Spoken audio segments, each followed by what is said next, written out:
Hello दोस्तों, मेरे channel में आपका स्वागत है। आज मैं आपको ये बताने जा रही हूँ कि श्री कृष्ण का नाम लड्डू गोपाल कैसे पड़ा। तो चलिए शुरू करते हैं। भगवान श्री कृष्ण के कई नाम हैं, श्याम, मोहन, बंशीधर, कान्हा और न जाने कितने, लेकिन इनमें से एक प्रसिद्ध नाम है लड्डू गोपाल। क्या आपको पता है भगवान कृष्ण का नाम लड्डू गोपाल क्यों पड़ा? ब्रजभूमि में बहुत समय पहले श्री कृष्ण के परम भक्त रहते थे, कुंभन दास जी। उनका एक पुत्र था, रघुनंदन। कुंभन दास जी के पास बांसुरी बजाते हुए श्री कृष्ण का एक विग्रह था। वे हर समय प्रभु भक्ति में लीन रहते और पूरे नियम से श्री कृष्ण की सेवा करते।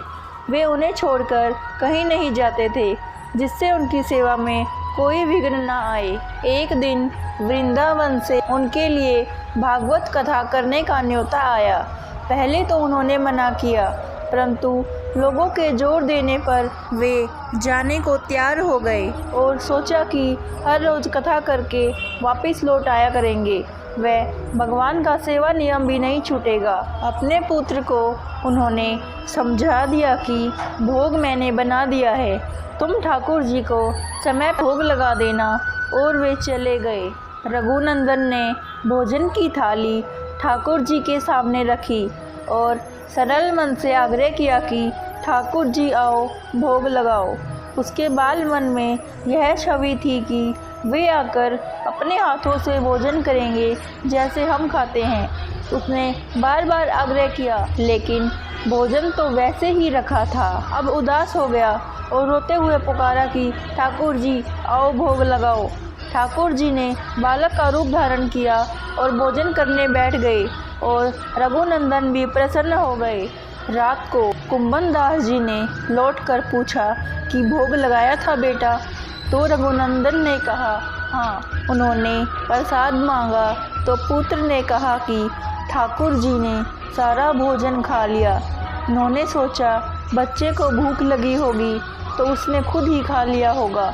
अब तो ये हर रोज का नियम हो गया कि कुंभन दास जी भोजन की थाली लगाकर जाते और रघुनंदन ठाकुर जी को भोग लगाते।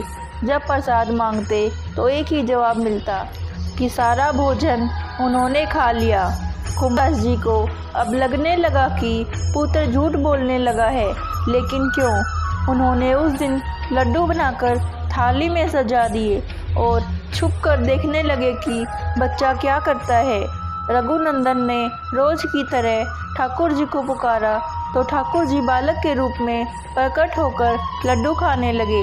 यह देखकर कुंभन दास जी दौड़ते हुए आए और प्रभु के चरणों में गिरकर विनती करने लगे।